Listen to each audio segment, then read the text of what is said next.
Alright, I want to make a video about cleaning pinball machines. A lot of different talk about what people do. I just want to tell you what I do. So, first thing I do is take off all the parts.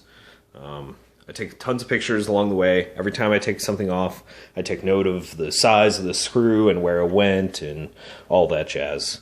You can see here I kept a tub of all the hardware. This one's actually in the process of going back together, but I basically put all the hardware in one. I put all the metal ball guides, all the wire forms in another, and then all the plastics in another. So, for the playfield, this one was actually really filthy when I got it, so once it's actually stripped, I actually leave these stand-up posts in too. They're kind of a pain to take off. I actually ended up taking off these because these skirts were cracked. I have some new bodies to put in here too, but I usually leave these on unless the game is really filthy and you need to get under there and clean it.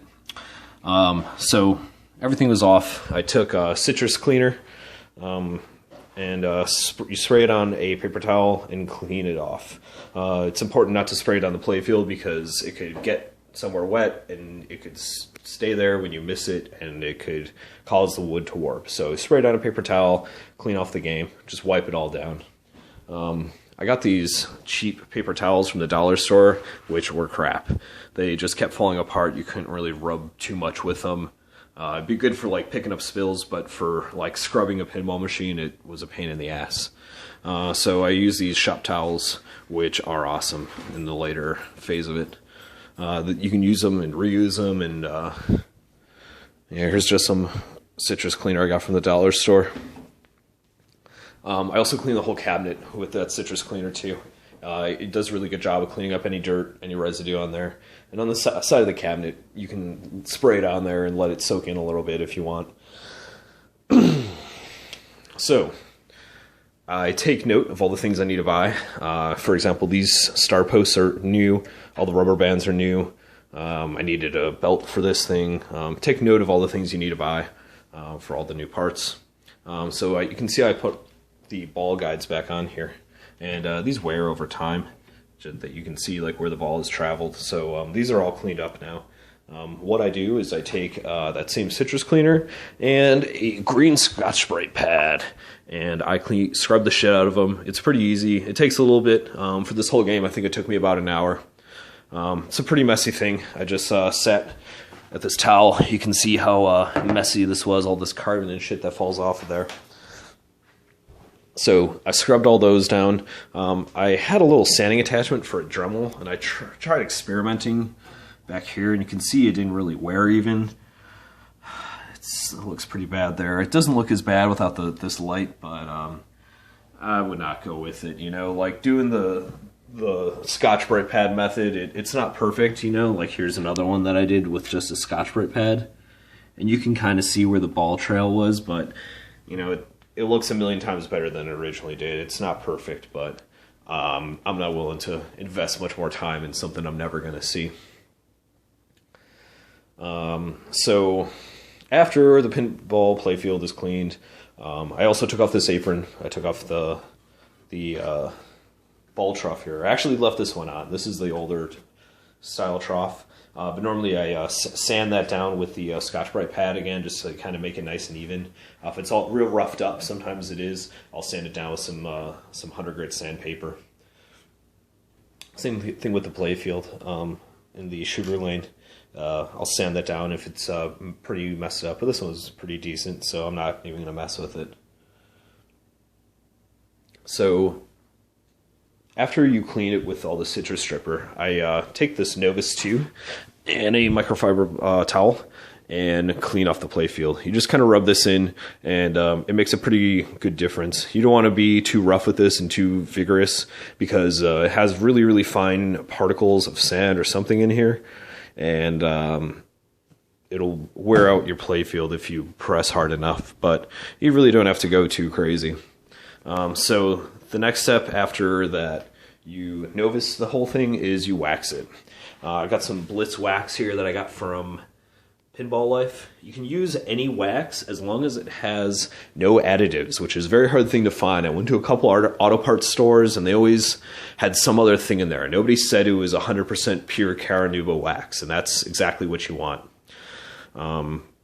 So I have a special applicator sponge I also got from Pinball Life, and you just kind of streak it on there. You want to do vertical motions with it. With the Novus, you can actually do circular motions, and it helps kind of make the playfield shine in general.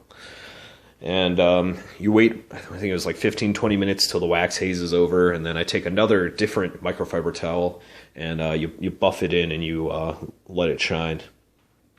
I actually do 2 coats of wax, and it works pretty well.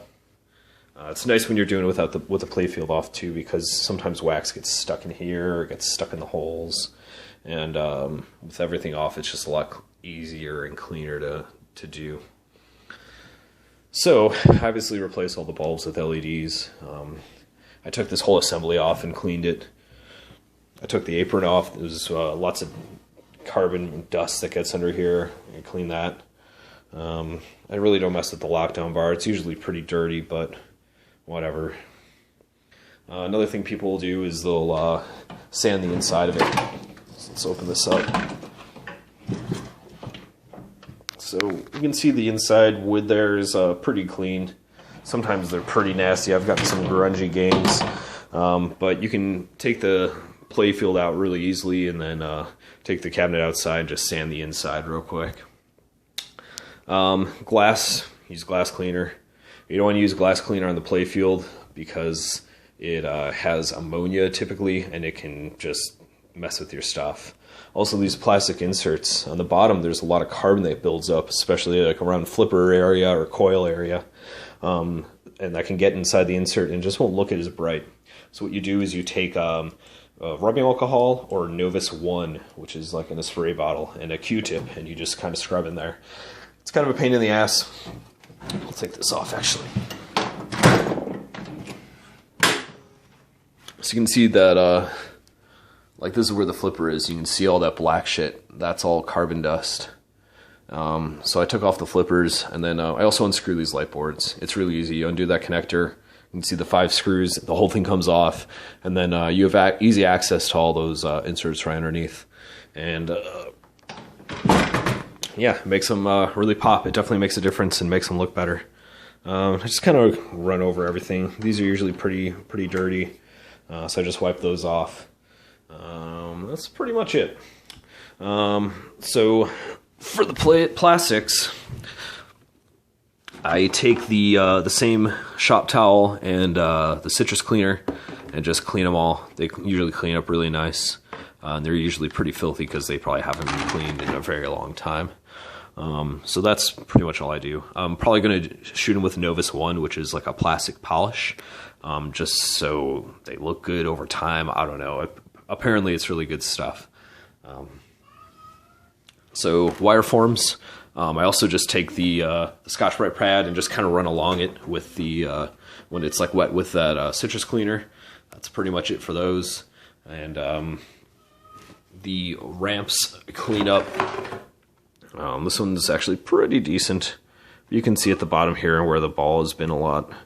So what you can do, you can find other YouTube videos on it, is you take a blowtorch and you just kind of go along it really quick, and it clears up all that haze. But what you want to do is make sure that all the dirt is off of there, because when you heat it up with the blowtorch, any dirt that's in there is going to get trapped in there forever. So it's a thing you really want to do very carefully. But it also works really well. Even though this isn't bad, it'll make it look crystal clear again while it's kind of foggy now. The last thing is waxing all the metal and basically anywhere that the ball touches, these ramps included, you want to wax. This will just help protect the playfield, protect your parts, and it'll help keep them looking good over time, and it'll help keep the pinball playfield looking good over time. So, I mean, this is like a mini playfield. I obviously wax all this. I even wax this little ramp down here. I wax the ball guides. I'll wax these wire forms, everything. It seems kind of excessive, but it pays off in the end. especially all these ball guides here. You know, the ball's whipping around here, it's hitting them really hard, and it helps keep it clean over time. New rubbers, new LEDs. I got these clear rubbers from Pinball Life. I saw someone else is selling these in different colors now. These are kind of more of a rubbery feel as opposed to old pinball rubbers.